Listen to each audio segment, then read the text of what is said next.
All right, we're getting ready to go live, and we are now live. Wonderful. All right, we are live tonight again for Volume 2 with my good friend, Greg Garrett.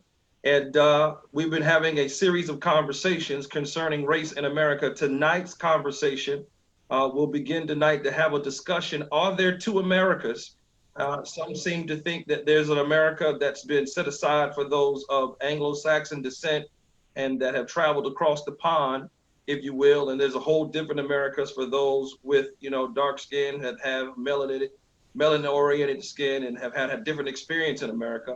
But tonight we want to begin to speak from several different perspectives. We've just celebrated the 4th of July that just took place, the celebration of America's founding. And I'm one of those persons that still believes in the greatness of America, despite all of our atrocities and all of our difficult history.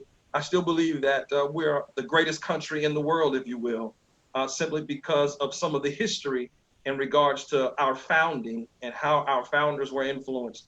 There may be others who will disagree with me because of the current state of America and how we are particularly organized and what's been taking place. It seems almost, if you will, as if we're imploding. So my name is Dr. Ray Johnson tonight. If you're joining inside of the room, put your information in the chat, say hi to us. If you're watching on my page, Ray Johnson, Walk of Dominion or Dominion Ministry, say hi to us. Let us know that you're there. And if you're watching us tonight on Greg Garrett's page tonight, say hi to us. Let us know that you're there. We're going to spend some time talking a little bit tonight. Before we even get into it, Greg, I think that America still is the greatest country in the world. What say ye, sir? I'm 100%. We are in total agreement. We have problems. When you say that we are the United States of America, that is concerning that we aren't as united as we need to be. We are united in many ways. You look at countries that are still, experiencing civil wars and all types of conflicts around the world. They just keep erupting, and you see genocides happening. We have problems, but we are still the United States. We have to grow closer as the United States, and we have to grow against and fight against the division and the things that still divide us and any inequities that still exist. Absolutely. I think that because just like in any family, there's going to be some dysfunction. And America certainly has some dysfunction, just like any other nation. But when you consider our founding documents and what it has espoused to us in terms of citizenship rights for individuals who are either natural born or have become naturalized, when you consider the right to own personal property, the ability to be able to travel where you want, work where you want, pursue your dream. I often like to quote the song from the hymnist that penned the words, "My country, 'tis of thee, sweet land of liberty, of thee I sing. Land where my fathers died, land of the pilgrim's pride, from every mountainside, let freedom ring." But for those of us who are of African descent and of dark skin here in America, our fathers died here. Some died in the Civil War. Some even died in the Revolutionary War. But as Frederick Douglass began to say to us, the celebration of liberty for us may not be that so, and it wasn't as such and as so because of the experience that we've had in America. That is not to say that this is still not a great nation and a great country. I made this statement while preaching on Sunday at Dominion, and I said there's a great difference and a great chasm that exists between forgiveness and reconciliation, and it's the word repentance. And I referenced Jesus from Matthew chapter 7, and how he spoke to actually Matthew chapter 9. He spoke to the Pharisees and said, "You guys," I'm paraphrasing, "are coming to witness my baptism, but you brood of vipers and snakes, why don't you produce your own fruit toward repentance?" And repentance is not just I'm sorry because I got caught. It's a change of attitude. It's a change of mindset. You begin to see differently and begin to see the world differently. And so that being the case, there are many people who may not necessarily see the world from the perspective that you and I have tonight, but nevertheless, the original sin of America has got to be repented of to where there's a change in attitude, action, behavior, and where we really begin to live truly and freely as one nation. And so I got a couple of questions for you tonight. Last time we got together, you talked about how you were in favor of the removal of the statues, being a descendant of Robert E. Lee, but not the destruction of them, tearing them down in terms of the graffiti that's been happening and the disrespect toward them in that sense, but maybe putting them in a public place so that anybody that wants to view them can view them. They're a part of American history. They're a part of Virginia history. And so let's create some museums and not even do that with public dollars. Let it be done with private dollars.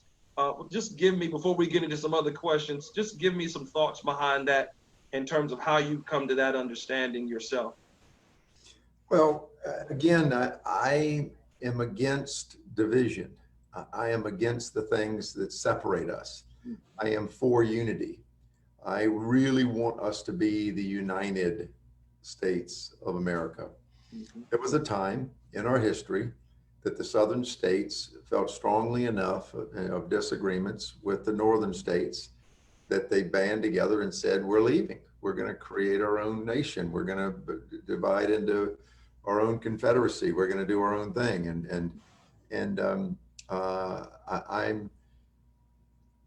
When I look at that, that was a significant period of division.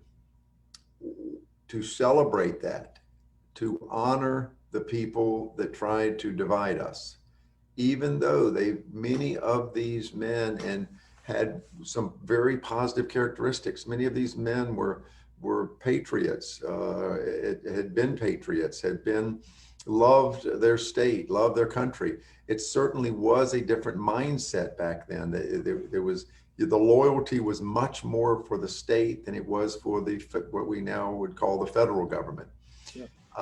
And so I kind of understand parts of that, but at the same time, it was an attempt to divide us. There are multiple attempts on all sides to continue to divide us. And when you look at the political parties today, they're probably as divided, if not more divided than they have ever been, and with extremes on either side. Yeah. So if a statue that honors a group of people, even though I am a descendant from many of them, if a statue that honors a group of people that fought and put their lives on the line to divide us as a nation, if they are displayed in the public place, and they are displayed in a place where citizens drive by there just because they're in their normal course of the day, and that creates hate and discontent, especially because of the symbolism that it connects to that, because the southern states were for the continuation of slavery, and there are many that believe and that was the primary reason for the Civil War. And so because of those kinds of feelings and the kinds of hurt that honoring those leaders creates, I have been for many years and still am for removing them from the public place. Yeah, yeah. That's refreshing, Greg, because many African Americans and many others have really felt the way that you just kind of articulated, that it's an offensive, kind of thing. You don't go to Germany and you wouldn't go to, Israel and see a swastika still up, or in parts of Germany and still see a swastika still up. So why would we still see, the Confederate flag being still flown? Let me get into some of these questions tonight for you. And thank you for taking time. If you're just joining us tonight, I'm Dr. Ray Johnson, pastor at Dominion Outreach Worship Center and Dominion Ministries, and a great friend of mine, been friend for years. Unfortunately, he's a graduate and athlete from Hampton High School. And fortunately, I'm a graduate and athlete from Bethel High School. And we always say that there's only one high school in the city of Hampton. That would be Bethel. And of course, all Hampton Crabbers say they call us the JV team or the JV group for Hampton City High School. So, I mean, the Hampton High School guys do agree with you on that one sense that there is only really one high school in Hampton. It's just, you just pronounced it wrong. It's That being the case, let me get into some of these questions tonight. As we've seen the celebration of the 4th of July, the founding of our country, with all the progress our country has made in terms of race relations, or have we made any progress? Um, how is it that many people can feel we still have a long way to go? Do we have a nation with two Americas, one for whites and one for everyone else? What say ye? And I would preface that by saying, Mitch McConnell, and I believe Senator from Kentucky, if I'm right, or either Kansas, one of them made the statement a couple of years ago that there was a repentance or a resolve from the issues of slavery in America when Barack Obama became president. And those were his statements. And so, have we made progress? Do we have two Americas? What are your thoughts? Well, there are people on the extremes of this argument, and one says our race relations are worse than they've ever been, that our race relations are getting worse. I disagree. There are others that say there are no race problems. Just to talk about the racism creates racism. And if we don't talk about it, it's not here. And so people have said to me, Caucasian friends of mine have said to me, the fact that I'm talking about it, I'm actually making it worse. And what I say is that it is better. We have visible things happening, like the death of Mr. Floyd. We have some terrible things happening. We have more transparency than we have ever had, but at the same time, the progress that African Americans have made in education, in business, in political fields, in all kinds of different things, I'm not suggesting that it's enough, but it is continual progress and a very positive forward motion. The opportunities continue to be greater for everyone. And so to say that the race relations are worse than ever is absolutely wrong, but to say that they don't exist is foolish. And so as a white person, I cannot really fully understand racism that African Americans feel. I cannot fully experience that. Because I don't fully experience it, the best I can have maybe is sympathy, but to really understand, I would have to have empathy. And I don't have the ability to have empathy. And so I see disparities still happening in my industry.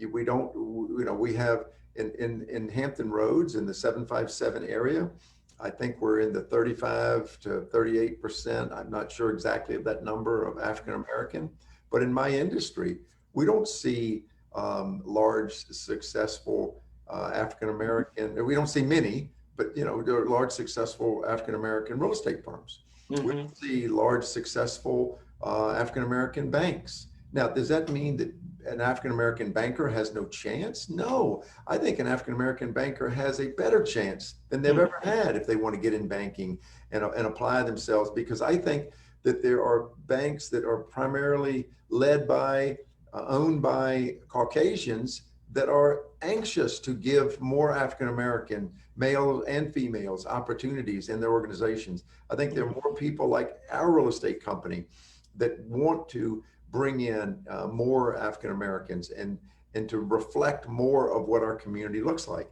And so the opportunities are there, but the disparity is still there. And so can we bridge can we get enough people that are involved in the chambers of commerce, that are involved in banking, that are involved, because politics is actually, I think there's a reasonable balance in politics. I mean, I see white people voting for black people. I see black people supporting white people. I see, it's there. I see a lot of African American elected officials at all levels. And so government, education, we've made a lot of progress. Military, we've made a lot of progress. But business, banking, and some of the other areas, we still have a ways to go, because nobody could convince me that white people are naturally better at selling real estate than my brothers and sisters of color. We have some amazing African American members here. Just like 40 years ago, when I first got in the real estate business, we were just getting over the belief that men were better than women right. at real estate. And now the majority of the top real estate agents are women. And so, but 50 years ago, there were very few. When my mother got a real estate license in 1963, Mm, I was 5 years old. mm, She was one of the very few women. And then all of a sudden, women were president of the board of realtors. Oh, wow, are you kidding me? How did that happen? Right? But they're incredible women leaders in the real estate industry. And so these things have to evolve. It hasn't evolved yet very much. It hasn't evolved like it should, not anywhere close to the community makeup in terms of percentages of African Americans in my industry, in business in general, in banking, in those kinds of things. So yes, there's still a disparity, even though there's tremendous opportunity. We have mm. to exploit the opportunity and eliminate the disparity by people taking advantage of what's out here and make it happen.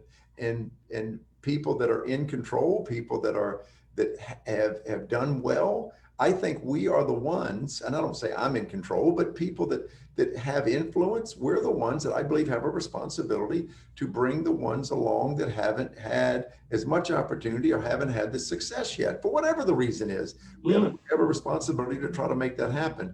And for me personally, I'm committed to trying to do it and do more than my part, I hope. Absolutely. You absolutely do your fair share in terms of your engagement of giving access of opportunity. And it's interesting that you mentioned banking and finance, because we're going to kind of come right down that road in just a few moments. But there may be some who may feel like that the disparity, let's take Senator McConnell's statement. There was a repentance for slavery in America when Barack Obama became president. And so many would say you've got 411 years versus 8. 411, slavery, Jim Crow, Reconstruction, Civil Rights era, putting it all in together versus 8 years, just to put it inside of context. So indeed, progress has been made, but there are layers to the impact of slavery and race institutionally and structurally that many people are beginning to take issue with. When you start to talk about the resources, I'm one of those persons that believes at the end of the day, just like in any company or any business, follow the money. Because the numbers won't lie to you. And I can remember I was one of the first, actually the first intern for Congressman Scott here locally in Virginia. We're in the 3rd district here. The first intern to intern with him on at Capitol Hill. And I actually had the opportunity only for a few weeks because he lost his life so quickly. And that would be Ron Brown, first African American to be Secretary of Commerce. Black man in charge of the flow of money, and mysteriously he ends up losing his life. So when you start to talk about equality, the real issue is equity. And when equity gets involved, now you're starting to talking about how the playing field becomes level, open access to markets and those sort of things. Let me ask you this second question, number 2. There are many people who believe America was not set up for Blacks, Latinos, Pacific Islanders, Asian, and many other nationalities to be included in the benefits of the Constitution. Yet citizenship opportunities are afforded to all who are born here. How would you explain the divine providence of this fact, or do you see it as divine providence? Well, let me tell you what I think is very fascinating. And we, a bunch of incredibly insightful, intelligent men that were white, Europeans, created a document called the Constitution. And even though I'm assuming man for man, they did not think that the Constitution applied to people that were descendants of Africans or the people that had come here from Africa. I'm assuming that because it did not, I've never heard of any report that where it came up. But these very intelligent, very insightful men, white men, that had, I mean, they came up with a constitution that's amazing. It stood the test of time. I mean, the foresight that these men had to say we're not going to be dominated by a king. We're going to have term limits. For the president, I mean, I think we should have term limits all across, but that's a different story. But we're going to have, we're not going to allow a president to continue on in perpetuity. We're not going to have a dictatorship. As a matter of fact, we need a judicial system that has power. We need a legislative body of citizen legislators that have power. And then we need an executive branch. And we're going to divide these powers up so that the judges don't control everything, the legislators don't control everything. So the president can make certain decisions and can do certain things, but they can't make all the decisions unless you have agreement. They set up this relatively complex document that has survived the test of time with a few amendments that have been added along the way. But they created a document that said all men are created equal. Now, as a Christian, I have come to believe, and I have no evidence of this, but I've come to believe that God allowed the blindness of these men to create that document. I believe that if they would have known, I'm not sure of this, but I believe if they would have known that this was going to be used to free the slaves. I certainly, now maybe there would have been some that said, you know what, this is the beginning of freeing the slaves in another, decade or two, or another generation or two. I don't want there to be slaves, waiting on my great grandchildren. I don't know if they would have been, if there would have been a group of that or people like that or not. But I suspect, my belief is, and my suspicion is, that if they would have known that this would have been a piece of America's future that we would have looked at to create true equality across the board, they didn't appear to have wanted equality across the races.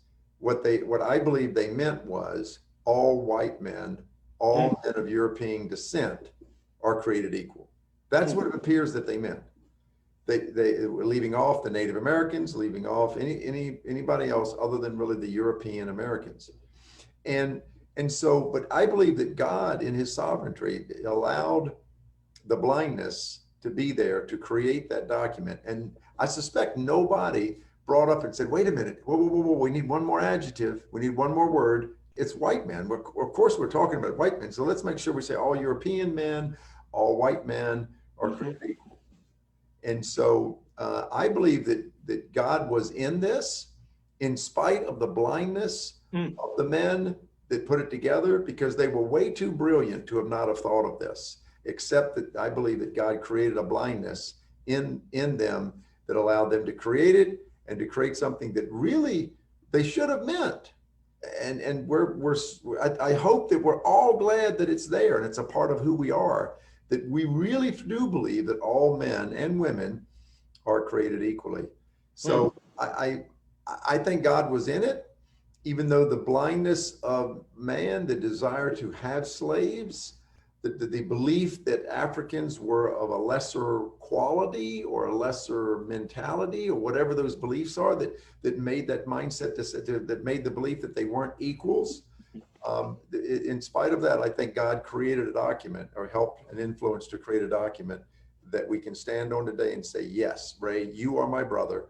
Yeah. We are equals. There's nothing that should be dividing us in any way, shape, or form, and there should be no opportunity that I have that you don't have, et cetera, et cetera.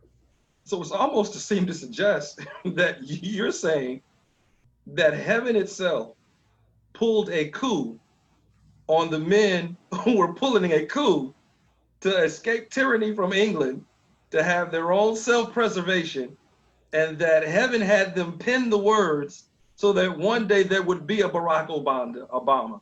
And that there would be a legislative or a congressional black caucus and a legislative black caucus throughout the states, and that God foresaw in his divine providence that this was going to happen, even though the intentions of their hearts in terms of the penning it was to be for self-preservation. So it almost seems and appears that heaven got the last laugh, if you will, because here we are sitting here today, just as a matter of history. And remember last time we talked, I kept trying to think of the name of the former college president from William and Mary. And so this is Thomas Dew. And Thomas Dew it was the president of William and Mary, also a member of the Virginia House of Burgesses. And he is one of the influencers as a phrenologist, which is the study of brain size and that kind of thing. And if anybody, those who are watching us today, if you've seen the movie Django and that Candyland, that's where I'm at right now. And you've got him, and he's standing there, DiCaprio is standing there, and he pulls out the skull of old Uncle Ben. And so as he pulls the skull out, he's talking about the brain size and being docile. That's what phrenology is all about. So as a phrenologist and also a theologian at the same time, he influences the time by simply saying that those of African descent are more subject to participating and being involved in servitude, that they're more docile because of the brain size that they have, and therefore slavery ought to be justified. Now, this is someone who's a college president and a member of the Virginia House of Burgesses, which is not to say, Greg, that the divine providence doesn't play a role in the penning of those words.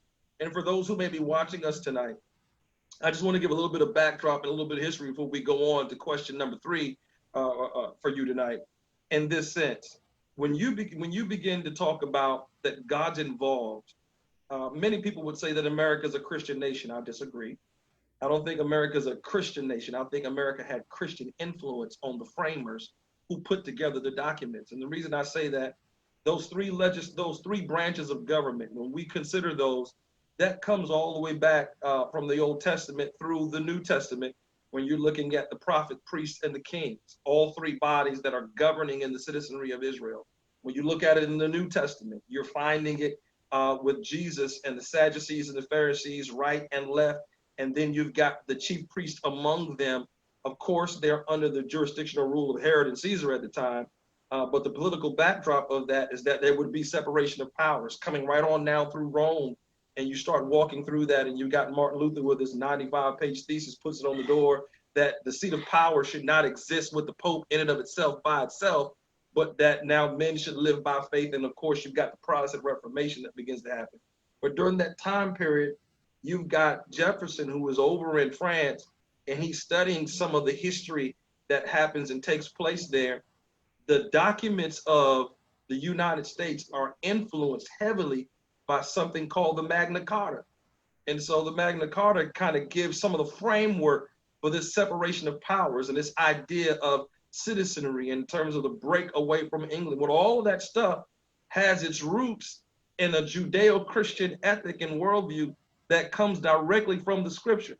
So America is influenced heavily from that type of framework, even though there is this blind spot of us as African Americans of being 2/3 human and being perceived as cattle and property and not necessarily humanity. So when we see the words, we hold these truths to be self-evident that all men are created equal, that they are endowed by their creator with certain inalienable rights. That term inalienable rights comes from the meaning of the word imago Dei, which is image of God, which means imprint, that each one of us have the imprint of God in our humanity that causes us to be reflective of who he is. And based upon that, alienable rights are established for each one of us to become citizens, life, liberty, and the pursuit of happiness. That's why I say this is still the greatest nation in the world who would have had the foresight to see that. And for people who may be watching tonight, I've got 2 books I think would be good for people. Spiritual Heritage is one by a guy named David Barton, who gives some of the history of the rich history of the men and women who came over from England who were Congregationalists. I'm preaching in the Anabaptist building, one of the first facilities that was built on the peninsula, and during those years, as an African American, to be preaching in there. Then another one is called American History in Black and White. If you ever want to get some of the history on America's spiritual heritage, look, those 2 books will help make a difference for you to being able to have an understanding of where America's Judeo-Christian influence comes from, even with the problems that we have. And this original sin has got to be repented of in order for us to have an alignment with heaven. And I think a lot of what we're experiencing right now is necessary so that, as you said before, we can have the conversation.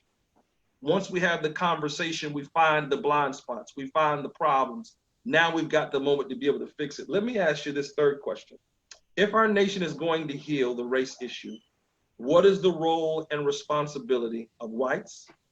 What is the role and the responsibilities of blacks and African Americans? How do you see each of the roles? If we're going to heal this issue, what should whites be doing? What should blacks be doing? What are your thoughts? I have some very specific thoughts on this, and I'm going to give you my general philosophy, and that I might have said to you before, Ray. I'm not even sure, but I think I've said this to you before. But I believe that we're going to make the most progress if we confront the people that look like us and love unconditionally the people that don't. When I say, or when you say, when you as an African American, if you say to me, George Floyd, look what happened to George Floyd, and I say to you, yes, it's terrible, but what are you going to do about black on black crime? Okay. When I try to address the problems in the African American community, then what I'm doing is I'm not taking responsibility. I'm not trying to influence the people in the white community to do what we need to do. Just like I was confronted at 12 years old for using the N-word in the backseat of the car on Spotswood Place by Joe Drury. Just like other white people have confronted me. That's where the change has come in me, right? The unconditional love, the tolerance from my African American friends, in spite of my blindness, has brought me close enough to them that they can eke out a little something that sometimes I can hear and understand, and it might change me. But my responsibility is to love. I believe that the most progress will be made if I take seriously my responsibility to love unconditionally the people that don't look like me, not believe that I understand their plight, not believe that I understand their problems, not believe that I have their solutions, and confront the ones that look like me. I believe if African Americans do that, then as a white man, I don't have to be a leader in trying to solve the murders in Chicago that are probably mostly people of color, right? That's not my responsibility to solve. My responsibility is to love, help, serve, put others before me, as the Bible teaches me to do, and to do that unconditionally to my brothers and sisters of color. But I believe I do have a responsibility for the people that still are believing that there is no racism, the white people that still believe there is no racism, that there is equality, that there is equal justice. Because I believe that there's not equal justice, equality, and equal opportunity in the United States.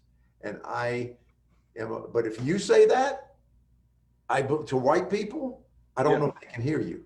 If I say it, there's a chance they can hear me. And if I say it the 10th time and the 20th time, they might start to say, you know what, there might be something to what Greg is saying, and I'm going to look into it a little further. Yeah, I think you're right on it. I think that both groups have got to kind of police their own ranks, if you will, and to develop a sense of solidarity where we come together on the same page to say, how do we make America better? And really, it's got to be a heart issue and a head issue at the same time. And oftentimes we get into these quadrants where we say, well, you can't legislate morality, and you can't legislate things that change people's hearts. Well, we've got the opportunity for the ministry of the gospel, not the preaching of it, but the ministry of the gospel, hand to hand, heart to heart, breast to breast, if you will. But then when it comes down to the head, now there's got to be a change legislatively and judicially in terms of our institutions, because of the structural impact that racism has psychologically upon individuals who are engaged in making our laws that determine how we're going to live. I've got a video I want to show, but I saw your hand go up that you wanted to mention something real quickly. Go ahead. What I wish would have happened, and this is not a political statement for or against our president. Mm-hmm. What I wish would have happened when the George Floyd incident happened, I wish our president would have called for George Floyd's brother, sent the Air Force One or Air Force Two or whatever to go pick him up, brought him into Washington, brought him into the White House.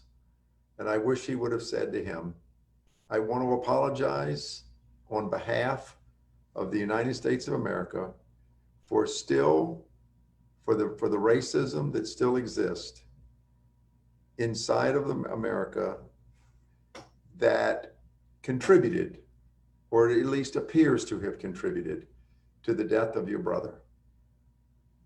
Even though I don't believe that all the majority of the police officers, white police officers, or people in law enforcement are prejudiced or they're doing racist things.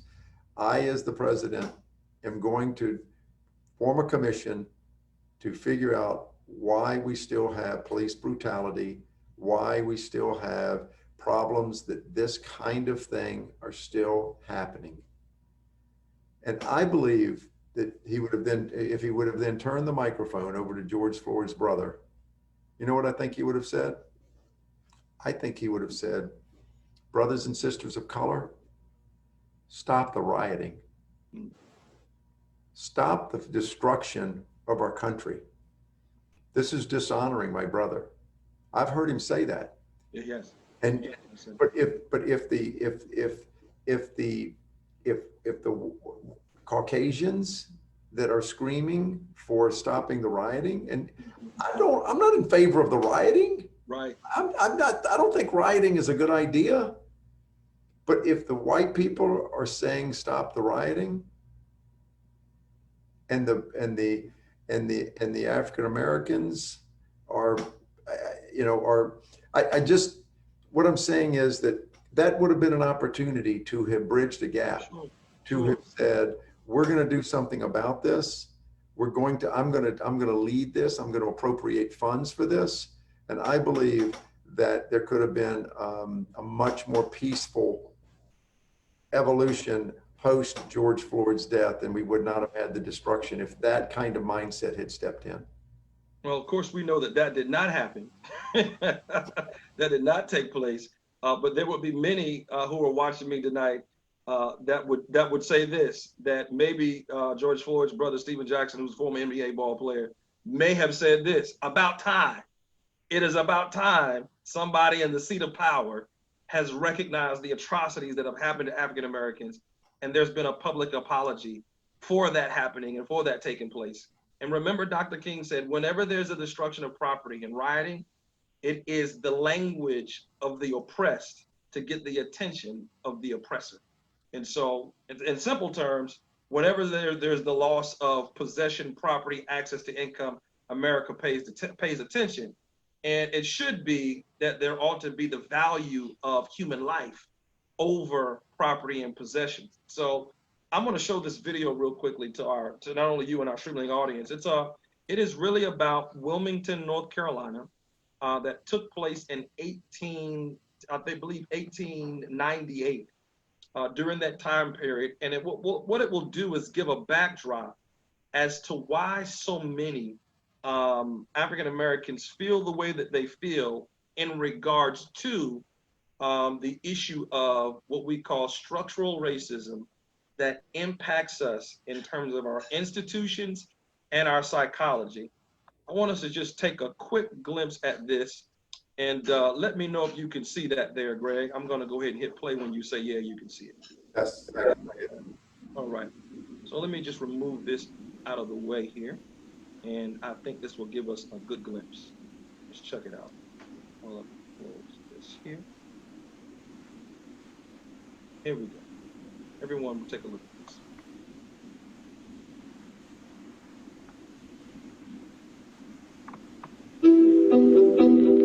For a long time, if you went to the library in Wilmington, North Carolina, there was one thing you weren't allowed to research. We were refused. We were rejected by the librarian. When I asked about or inquired about 1898, they wanted to know why. I was told that, yes, they had something, but they kept it under lock and key. The story of Wilmington in 1898 still isn't widely known. What happened here on what's now just this empty patch of grass would radically change racial politics in North Carolina. This is the story of an American election, but also of something we don't usually find in American history: the violent overthrow of a democratically elected government.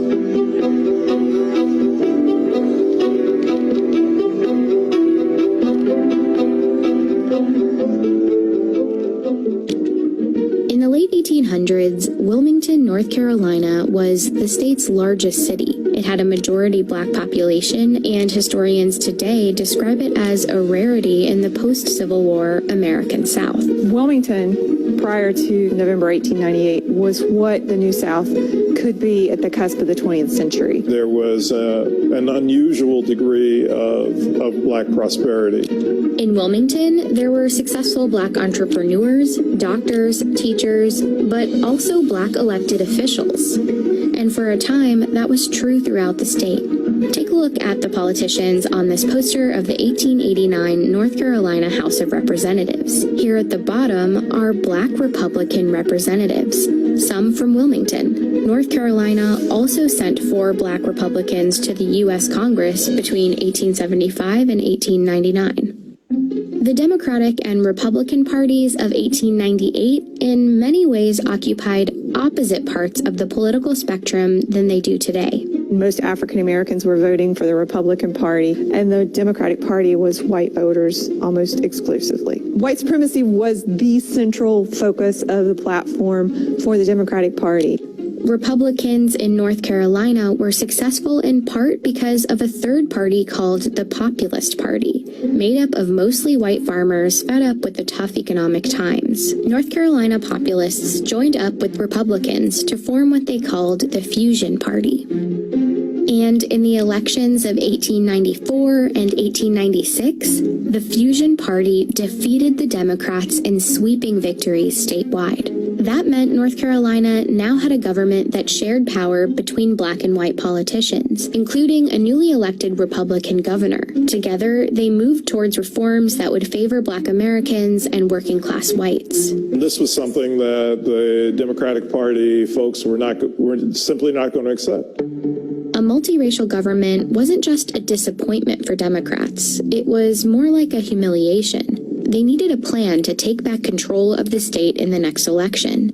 So party leaders like Furnifold Simmons, future U.S. Senator, Charles Aycock, future North Carolina governor, and this man, Alfred Moore Waddell, came up with one: to beat the Fusion Party by luring white populist voters away from their alliance with black voters. Wilmington, with a large black population and a local fusion government in power, would be a focus of their campaign. The state Democratic Party handbook for 1898 laid out their goal: consolidate the white vote by stoking white anger and resentment. It said, "This is a white man's country, and white men must control and govern it." Their most effective tool was the media. One of North Carolina's biggest newspapers was a Democratic Party mouthpiece. It ran racist political cartoons throughout 1898. Not everybody was literate in 1898, but to see a political cartoon of the type that ran, you may not be able to read it, but you know exactly what it means. Many of the cartoons were centered on the threat of Negro rule, even though the fusion government was mostly white. They also played up another fear. Black men threatening white women became a theme. White men need to do all that they can to protect white womanhood. This was all part of North Carolina Democratic strategy, but it echoed the national racist rhetoric of the time. In one speech that Democrats printed in a Wilmington paper, a prominent Georgia writer named Rebecca Felton said, "If it takes lynching a black man a day to protect white womanhood, I say lynch." Her speech prompted a Wilmington black man named Alex Manley, owner of the black-run Daily Record newspaper, to respond with a column. He made a simple observation that, at the time, was shocking. That white women who had liaisons with black men did so voluntarily and enthusiastically. Manley wrote, "Every Negro lynched is called a big, burly black brute, when in fact many were sufficiently attractive for white girls to fall in love with them." Manley pretty much said, in a nutshell, sometimes white women choose to be with black men. Manley's editorial became another tool for Democrats. Newspapers reprinted it, called it a horrid slander, and ran comments about it on a daily basis. It was just a few months before the election, and white voters were angry. By the time the election rolls around on November 8th, black voters, Republican voters, had been thoroughly intimidated here. By all accounts, the elections of 1898 were a sham. The Democratic Party had a paramilitary group called the Red Shirts. They attacked and blocked black residents from voting. At a rally just before the election, Alfred Moore Waddell provoked the crowds. He said, "Negro office holding ought at once and forever be brought to an end, even if we have to choke the current of the Cape Fear River with carcasses." The votes were counted, and the Democrats won. Democratic candidates won every seat they had a candidate up for election in. But some local fusionist politicians remained in power because their seats hadn't been up for re-election, like the white Republican mayor and the Board of Aldermen. And of course, the election did nothing to undo the economic power black folks held in the city. The Democrats had won the election, but their goal of total white supremacist control remained out of reach. And so they engineered what was essentially a coup d'etat.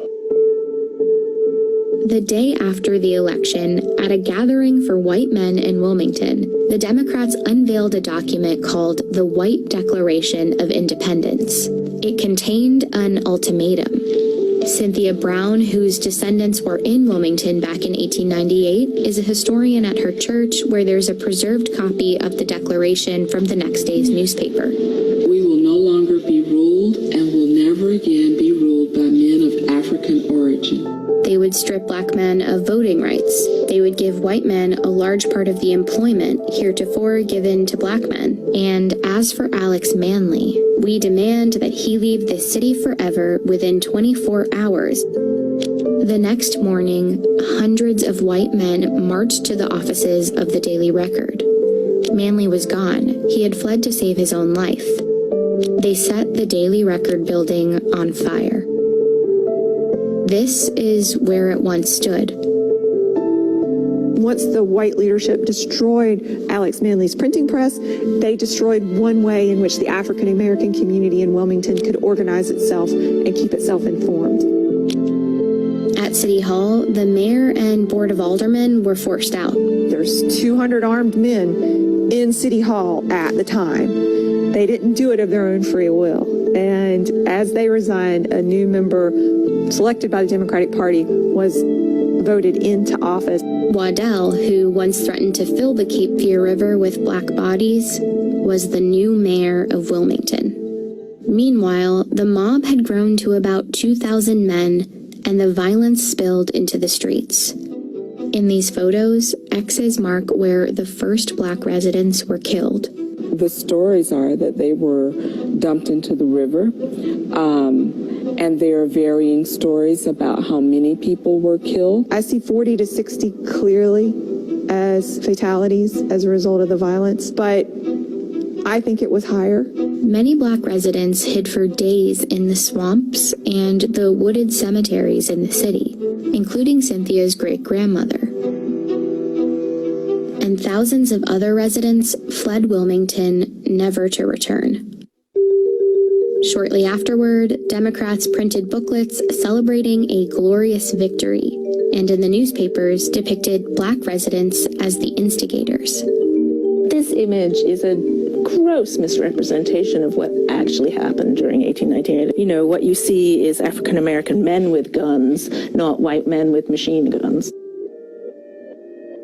The city never regained its black majority population. Jim Crow laws like literacy tests and poll taxes that prevented black people from voting were immediately enacted, and Wilmington's spirit of black opportunity was crushed. Black political representation in the state was over. It would be 90 years until North Carolina elected its next Black Congress member.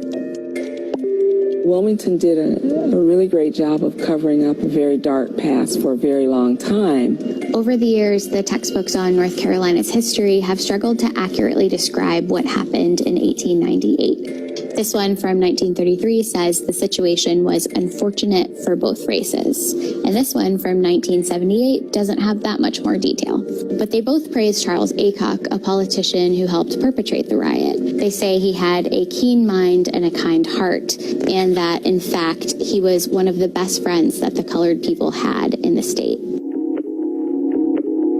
It's a legacy that North Carolina has yet to fully undo. The names of the perpetrators are on Wilmington school buildings and city parks. But the legacy is also bigger than those names.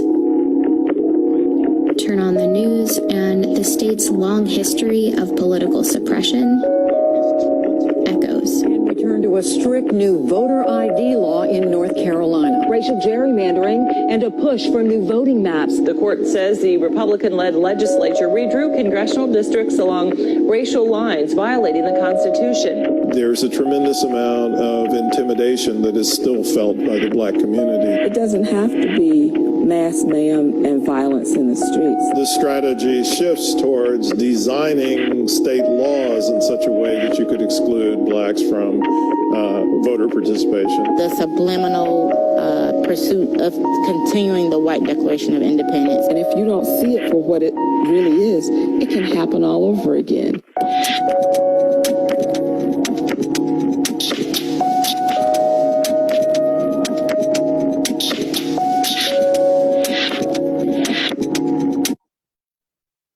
Let me stop here. So when many people, Greg, begin to I think we've covered most of the questions tonight, and I want to get right into one of the things you said that we ought to address, and that is addressing that was then, this is now. And I think the key to understanding then and now is to look at what has taken place from the 1900s right on into the 20th century, coming into the 21st century. And many would say, as the video began to allude to, that the new voter ID laws are being put in place just like the poll tax was then to keep African Americans from voting. Just like gerrymandering and the creation of minority and majority districts is been created, many would say on one side that it gives Blacks the opportunity for legislative power to be able to be involved in the process of making laws. Others would say it packs us all into one district that really dilutes voting power so that now our issues are only heard from one segment. Others would say, just like gerrymandering is now redlining when it comes to banking, I'm glad you mentioned that earlier today, that there are certain areas where banks will not lend money into for cars or houses. And you and I both know that when you own a home, that creates the opportunity for both discretionary and disposable income to be able to build wealth. We're not only investing, but now you have something to pass on in terms of legacy.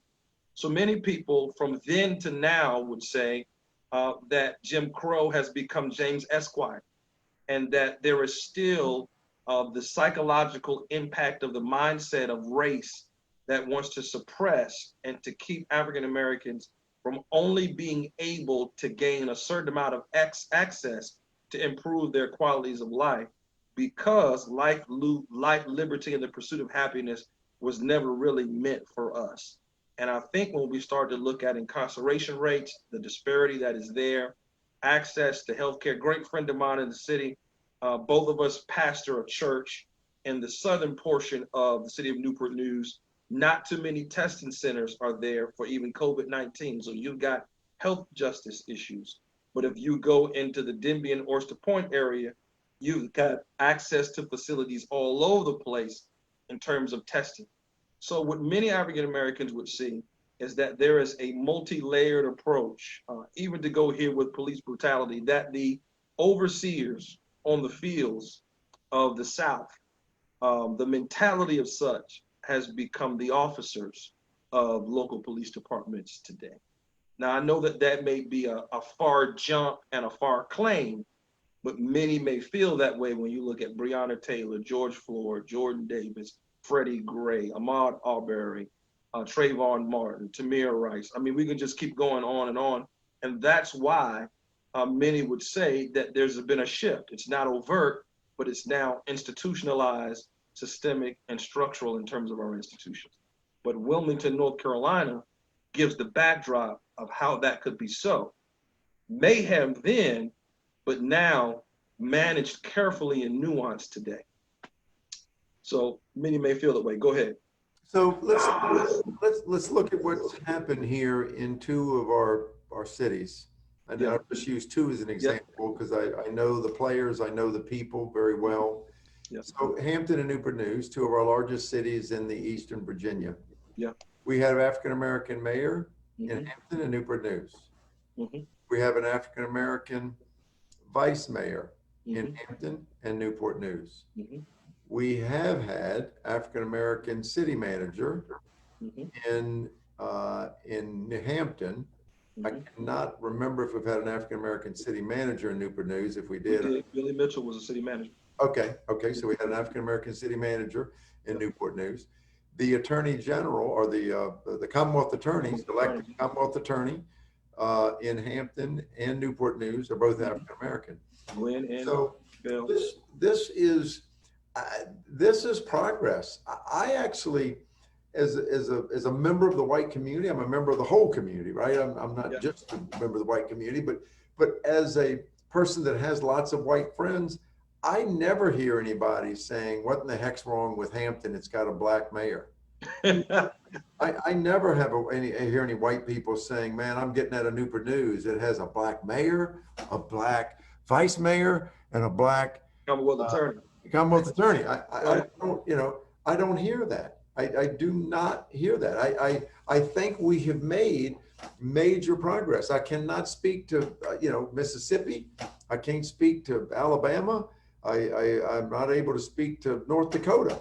But we have made major progress here.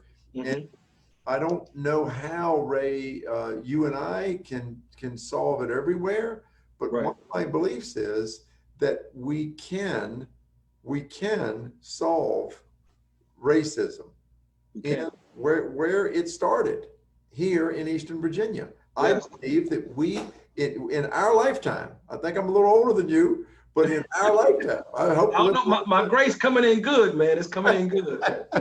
I think I'm in between your daddy's age and your age, remember? Right. Yeah. But I believe in our lifetime that we can see racism just about eliminated here. I really believe it. I believe that we have grown together long enough. I mean, in my high school, in the 70s, we were 50-50-ish, black and white. And we figured out how to get along. The military influence that segregated in the 50s, as somebody said, it segregated in the late 40s, but the 50s, and got serious about it in the 60s. And we have such a military influence here. I just feel like we have a unique opportunity to abolish racism where it started, because European Caucasian control of the land we now call the United States of America started right here. And I run down at Fort Monroe, and I run past this placard, this sign that it's a historical placard or sign that talks about how the first Africans came here to the soil there in Hampton of Fort Monroe in 1619, the year before my ancestor came here in 1620. And so African slavery started here for what is now the United States. I'm not saying it started in the whole world here, but it started here in 1619 on what is now the United States, and white control started here. We don't have white control anymore here. Yes, there's a when you look at the businesses, when you look at a lot of the money, when you look at the disparity of wealth, when you look at the disparity of control, the banking, there's still problems. There's still places we still need to bridge the gap. We still need to figure out what's the root cause of not having successful African American, or I'm not saying there aren't any, but the most successful CPA firms, the most successful law firms, the most successful real estate firms, the biggest, most successful banks are dominated by Caucasians. When our population, our politics, our elected officials, our police departments, we're not dominated by Caucasians. Right. And so what do we, so I'm willing to keep asking the questions of those things which I do not understand until we have equality. And, and I have the assumption that we don't have equality when there's a big difference in the way our the big difference in the racial makeup of our population and the racial makeup of those things like banking and business and chamber of commerce, et cetera, that are here. And so I'm working with people like Brian Stevens, who's the head of the Chamber of Commerce for Southampton Roads, and others, to say, you know, that's a white guy, and he is very serious about figuring out what are we doing in the Chamber of Commerce to make sure we have inclusion, to make sure we have equality, to make sure that we're doing the things that we need to do so that the Chamber of Commerce and other aspects of our community reflect the makeup of our community. And so it's a phenomenal time for people of color to step up and say, I'm going to take some additional risk. I'm going to take some additional responsibilities. I'm going to run for office. I'm going to do this or take these responsibilities or become the president of the Chamber of Commerce or become a vice president at Garret Realty Partners, right? You know, that people, we're in a great place that there are a lot more people that want to see that happen, and not just people of color that want to see it happen. Absolutely. And I think we're headed in the right direction. To just, you know, add some stats to this. You know, Hampton now is a 55% Black city. And so thus, with it being a 55% Black city, African Americans predominantly, you know, greater numbers in terms of population. So it would seem that progress is being made. But you and I both know, without calling his name, very dear friend of mine, I played ball with both his sons. Being city manager in Hampton when it wasn't that way is really how you begin to see change happen. And many would say, you know, white flight took place. They moved out to Pocosin, James City County, Williamsburg, went to other places as there started to be this rise. So the real change will begin to look like this now today. If those same stats that you gave were in Williamsburg, city manager Black, mayor Black, and then state house representative with inside of the first Senate district looking like an African American, the congressional representative, an African American that would represent York County, Gloucester, James City County, that kind of thing. You start to see some of the change when the predominant population is not that.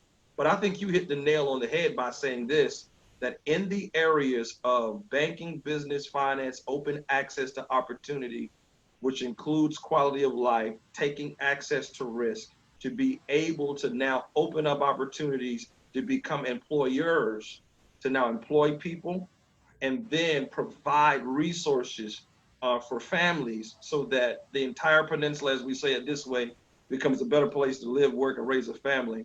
Back when I was running, before I had some of my political appointments, great friend of mine, I think he's down in Florida now, and you'll know this name, Paul Joseph. I think Paul is in Florida now. Yes. And he mentioned to me, he said, Ray, it'd be great if you were running in James City County, but you're running in Hampton and Newport News. And so to be able to have that kind of an idea of something happen in an area where you're not the predominant population represented by people. And that brings us right back to the statement made by McConnell. The issue of race has been solved in America because we elected a Black president. And again, many African Americans would say, that's 8 years versus 411. It's a data point. It is a data point. Barack Obama could not have been elected, but there aren't enough African Americans that not enough, vote, right? Not enough. So you know, so that is a data point. Right. And I'll give you 2 more data points. Okay. Predominantly before you keep going, let me say this, because I said I wasn't going to keep you this long tonight. So it's 9. I want you to give the data points. If you've got a question for Greg and I, put it in the chat. I'll see it either inside of the chat room for those who are in the room, or put it in the comment section wherever you're watching this from. We've got moderator 2 here tonight that will see them. and then get the questions to them so we can ask them. But I think we covered so much tonight. I've been checking in with the moderators. No questions have been asked, Greg. So we'll close out with these last two statements. If nobody's got any questions, go ahead with the data points. So two more data points. Now I'm going to rub it in a little bit because there's a young man that went to Hampton High School, Hampton High School, not Bethel, not Warwick, not. There we go with that. Right? There's a young man that just happens to be of color. Right. That makes me more proud. That just became the dean of the William and Mary Law School. Law School, yeah. Right. I mean, William and Mary. I mean, how many African Americans were at William and Mary when it got started? How many African Americans were in a position of prominence 50 years ago at William and Mary? Well, the head of the law school was a Hampton High School African American young man. Another thing that I got excited about, I mean, a few years ago, I saw people in Virginia Beach, white people saying, why do we need a disparity study? What, just because, why do we need a disparity study? Why do we need a study to determine how many African American businesses receive contracts and, we saw everything is fair, racism is over, everything's fine. Well, guess what? Virginia Beach, one of the most heavily populated Caucasian cities, the biggest city, the most populated city, I believe, in the state of Virginia. It is. It just appointed an African American city manager. It did. The city of Virginia Beach had an African American head of economic development. They're head of the economic development. And so there was an African American representing primarily white Virginia Beach in the marketplace, saying businesses come here. Right. And so there is progress, and there's I mean, in Garret Realty Partners, I want every single man or woman of color that I can find. I also want Asians. I also want people of Indian descent. I also, but I want every person of color that I can find to be able to come into Garret Realty Partners and come to work for us, with us, to help build this company, to possibly be a partner one day. If I was running a primarily Caucasian, which is the history of our law firms, primarily a Caucasian law firm, one of the big law firms. If I was running one of the big CPA firms, I would be looking for every person of color. I'd be looking for every woman. If we were male dominated, I'd be looking for every person that I could bring in that is not Caucasian. It's not that we don't want to hire Caucasians. We'll hire Caucasians tomorrow if we can, but it's just, we're very intentional. And I believe that more and more Caucasian business people are extremely intentional, and they would actually be foolish to not try on purpose to try to find the very best people of color that they can find to come into their firm, because it's going to make the firm better. I think there's a realization that you're never, if you're a bunch of 60 to 80-year-olds, you're dead. If you're all white, you're in trouble. Right. If you're all male, it's not going to work. Right. The strength is in our differences. It's in our diversity, and it's not just tokenism. We're way past tokenism, and we need to do everything we can to bring that equity. But I think that the marketplace and just the intellect of people today, even if their heart is not in the right place. I mean, I hope everybody's heart is in the right place. Right. But even if their heart is not in the right place, if their brain and their desire to make their companies better is in the right place, they're going to try to bring in people that don't look like them. Yeah. People that are younger. People. When I was 26 years old, I opened up a real estate company. I tried to hire everybody. Within 2 years, I realized the 20-year-olds didn't want to work as hard as I did. Right. 20-somethings. I tried to hire everybody over 40 that I could. Right. Once I hit 50, 55, I started trying to hire everybody in the 20s and 30s that I could. Right?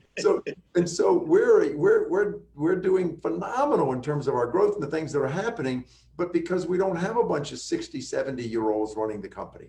Right. Yes, we haven't gotten rid of our 60 and 70-year-olds, but we've got a bunch of 30-year-olds that have come into leadership positions now. Yeah. So I hope everybody's heart's right. But if people really understand how to build the best bank in Hampton Roads and in America, how to build the best CPA firm, how to build the best law firm, if they understand how to build the best mortgage company, how to build the best construction company, if they want to do that, they won't do it with a bunch of old white guys. It's not going to happen. Indeed. I think that we've covered the gamut tonight, Greg. I said I wouldn't keep you that long. We're coming right up on the hour of 9:15. This has been volume 2 tonight with Greg Garrett. I think somebody just raised their hand as I started to say this. Let me see who we've got over here that's putting a question in. Put your question in the chat for us, and we'll see if we can't get your question to be answered tonight. If you would put your question inside of the chat, and then we'll ask that question for whoever that was that raised their hand, unless they are someone that's on their way out on tonight.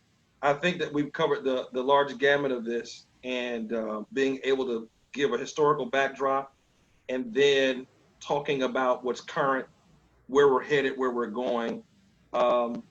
I don't think there's anything else that we could cover. I think this is a good start. There are certainly a lot of systemic issues that are historic, that are in different formats structurally in terms of economics, politics, education, law, that have got to be addressed. As I said before, Jim Crow becoming James Esquire. But the big issue I think that we laid the foundation for is for those who are of Caucasian descent, that when you see racism being manifested, speak to it, and don't just not say anything. And for those of us who are African American, make sure that we address the issues and not cross them, because many people feel like the argument of black on black crime, the same as Asian on Asian crime, or the same as Jew on Jew crime, Hebrew on Hebrew crime, somehow is not even something that should be addressed in terms of the issues between the disparity of the loss of life, critical injustice that is taking place at the hands of police officers, enforcement who happen to be white, toward minorities in this country. That's an apples and orange conversation. Absolutely. So it shouldn't even be made in the same statement. We've got one of our persons tonight, Greg, has said to us, "I was just saying, well done, gentlemen.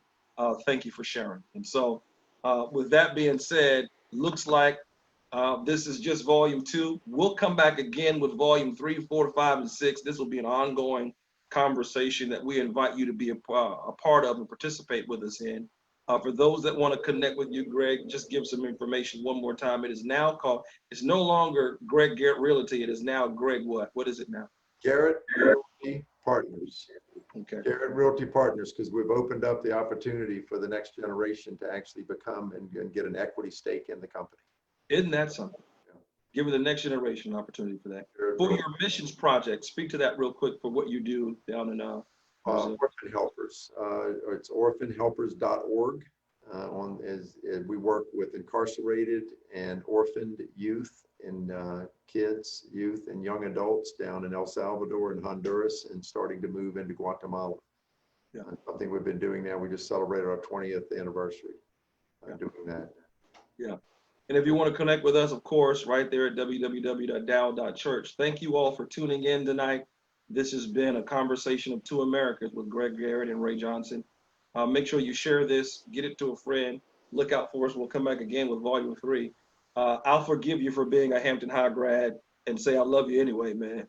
Well, I love you too. And I'd like to close by saying, let each of us be determined to really and truly pull ourselves together so there's not any question about whether there's two Americas in our future.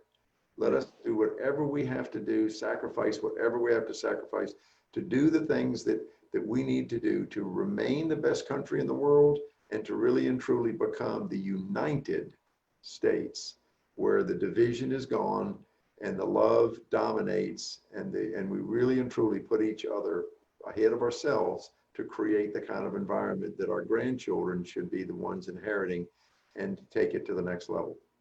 Agreed, sir. Let's have a good night. We'll see you, Greg. Thank you, man. Okay, brother. Take care.